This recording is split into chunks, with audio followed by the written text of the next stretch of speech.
اعوذ باللہ من الشیطان الرجیم بسم اللہ الرحمن الرحیم اللہم صل علی محمد وآل محمد۔ آج ذی الحج کی 16ویں تاریخ ہے اور ہم انتظار کر رہے ہیں 18 ذی الحج کا۔ کیا ہوا 18 ذی الحج کو کہ جس دن ہمارے مولا حضرت محمد مصطفیٰ صلی اللہ علیہ وآلہ وسلم نے حضرت علی علیہ السلام کی ولایت کا اعلان کیا۔ واقعہ آپ سب کے پیش نظر ہے، میں صرف اس کے اسرار بیان کرنے کی کوشش کروں گا کہ جو مولا نے ہماری جھولی میں ڈالے ہیں، اور یہ مومنین کی امانت ہے، ان تک پہنچائی جا رہی ہے۔ حکم بھی یہی ہے کہ مومنین ہمارے امر کو زندہ کریں، یعنی جب بھی بیٹھیں تو ولایت علی کی بات کریں، اور ہم یہی کر رہے ہیں۔ اور یہ ایسی عبادت ہے کہ جس پر ہمیں تکبر ہے، حالانکہ اللہ نے تکبر کرنے سے منع کیا۔ نماز اللہ کی بندگی کا بہترین ذریعہ ہے۔ اگر نماز پڑھ کر بھی تکبر کرو گے تو اللہ قبول نہیں کرے گا بلکہ جہنم میں ڈال دے گا۔ لیکن بات جب مولا کائنات کی ہو تو اللہ بھی تکبر کرتا ہوا دکھائی دیتا ہے۔ جابر بن عبداللہ انصاری کہتے ہیں کہ رسول خدا نے فرمایا کہ اللہ ہر روز اپنے مقرب ملائکہ کے ساتھ علی بن ابی طالب پر فخر کرتا ہے، حتیٰ کہ کہتا ہوا کہ واہ واہ علی، مبارک ہو تم کو۔ رسول اللہ کا فرمان ہے، یا علی، خداوند عالم 7 آسمانوں پر رہنے والوں کے ساتھ تم پر افتخار کرتے ہیں۔ پتہ چلا کہ اللہ کے فخر کا نام علی ہے۔ اب اگر چاہتے ہو کہ اللہ کا قرب حاصل کرو تو ذکر علی کرنا ہوگا، اور ذکر علی سن کر واہ واہ بھی کرنی ہوگی۔ رسول اللہ صلی اللہ علیہ وآلہ وسلم فرماتے ہیں، قیامت کے دن آدم اپنے بیٹے شیش پر فخر کریں گے اور میں علی ابن ابی طالب پر فخر کروں گا۔ ایک اور جگہ رسول اللہ فرماتے ہیں کہ یا علی، فرشتے تیری محبت اور ولایت کے ذریعے خدا سے تقرب حاصل کرتے ہیں۔ خدا کی قسم، تمہارے زمین والے دوستوں سے آسمان والے دوست زیادہ ہیں۔ یہ چند فرامین تکبر کے حوالے سے پیش کیے ہیں۔ ہم آخر تکبر کیوں کرتے ہیں؟ اب چلتے ہیں موضوع کی طرف۔ ہم بات کر رہے ہیں غدیر خم میں اعلان ولایت کے حوالے سے۔ تو کیا کبھی آپ نے غور کیا کہ یہ میدان پہلی بار نہیں سجا، بلکہ معراج پر بھی تو بار بار سجتا تھا؟ لیکن میں اس میدان کی طرف توجہ دلانا چاہتا ہوں کہ جب اللہ نے عالم ارواح میں تمام روحوں کو اکٹھا کیا اور ان سے عہد لیا، وہ عہد کیا تھا؟ آئیے ہم آپ کو بتاتے ہیں۔ ایک مرتبہ اس عہد کو کس طرح سے پورا کیا، کیا اس کی بات ہے، کیا اس کے الفاظ ہیں؟ خدا کی قسم، دیکھیں کہ اللہ تعالیٰ اپنی ارشاد فرما رہا ہے، بسم اللہ الرحمن الرحیم، وَإِذْ أَخَذَ رَبُّكَ مِن بَنِي آدَمَ مِن ظُهُورِهِمْ ذُرِّيَّتَهُمْ وَأَشْهَدَهُمْ عَلَىٰ أَنفُسِهِمْ أَلَسْتُ بِرَبِّكُمْ قَالُوا بَلَىٰ شَهِدْنَا أَن تَقُولُوا يَوْمَ الْقِيَامَةِ إِنَّا كُنَّا عَنْ هَٰذَا غَافِلِينَ۔ اور جب تیرے رب نے بنی آدم کی پشتوں سے ان کی اولاد کو نکالا اور ان سے ان کی جانوں پر اقرار کرایا، کیا میں تمہارا رب نہیں ہوں؟ انہوں نے کہا ہاں، ہم اقرار کرتے ہیں۔ کہیں قیامت کے دن کہنے لگو کہ ہمیں تو اس کی خبر نہ ہوئی تھی۔ یہ سورہ اعراف کی آیت ہے۔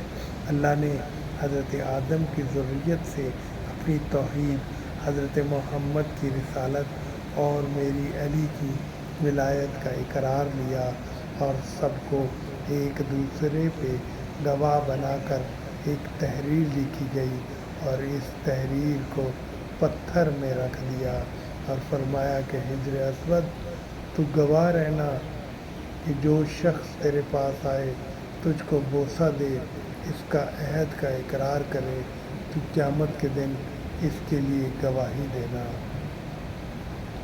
سامعین، ولایت علی کا میدان عالم ارواح میں سجایا گیا اسی وقت سے طے ہو گیا تھا کہ کون اس عہد پر قائم رہے گا اور کون انکار کرے گا۔ بس انکار کرنے والوں کے لیے اللہ نے جہنم کو خلق کیا، اور ولایت علی پر قائم رہنے والوں کے لیے جنت کو خلق کیا۔ اس لیے رسول اللہ نے فرمایا، یا علی، اگر آپ نہ ہوتے تو اللہ جنت اور جہنم کو خلق ہی نہ کرتا۔ یا علی، آپ جنت اور جہنم کو تقسیم کرنے والے ہیں۔ امام جعفر صادق علیہ السلام کا فرمان ہے کہ رسول اللہ نے فرمایا کہ اللہ نے میرے لیے میری امت کو مٹی کا پیکر بنایا اور مجھے ان کے نام سے اس طرح بتائے جیسے آدم کو اسماء تعلیم کیے تھے۔ میری طرف جھنڈے لے کر اصحاب گزرے، میں نے علی اور ان کے شیعوں کے لیے استغفار کیا۔ میرے رب نے علی کے شیعوں کے لیے ایک بات کا وعدہ کیا ہے۔ کسی نے پوچھا کہ وہ کیا؟ فرمایا، مغفرت اس شخص کے لیے جو ان میں سے ایمان لائے، ان میں ان کے گناہوں کو نیکیوں سے بدل دو، خواہ وہ صغیرہ ہوں یا کبیرہ۔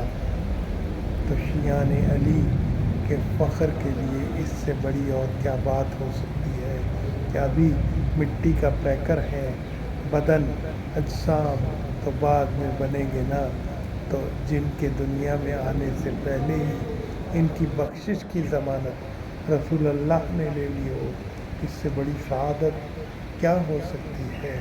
بس ہم نے کوشش یہ کرنی ہے کہ ہم ان گناہوں سے بچیں جو ہمیں آل محمد کے قرب سے دور کریں، اور یہی ہمارا امتحان ہے۔ نفس کا نفس ہی اس کا سب سے بڑا دوست ہے اور دشمن بھی۔ دوست اس طرح کہ جس نے اپنے نفس کو پہچانا اس نے رب کو پہچانا، اور دشمن اس طرح ہے کہ جس نے اپنے نفس کو پہچاننے میں غلطی کی وہ گمراہ ہو گیا۔ اب نفس کیا ہے؟ کیفیات کے مجموعہ کو نفس کہتے ہیں۔ نفس کا تعلق احساس سے ہے۔ اگر آپ میں احساس سے زندگی نہیں تو آپ مردہ ہیں۔ آپ رحمان ہیں تو وہ جسم نہیں، بلکہ آپ کا نفس رحمان ہے، کیونکہ جسم عمل کا اظہار ہے۔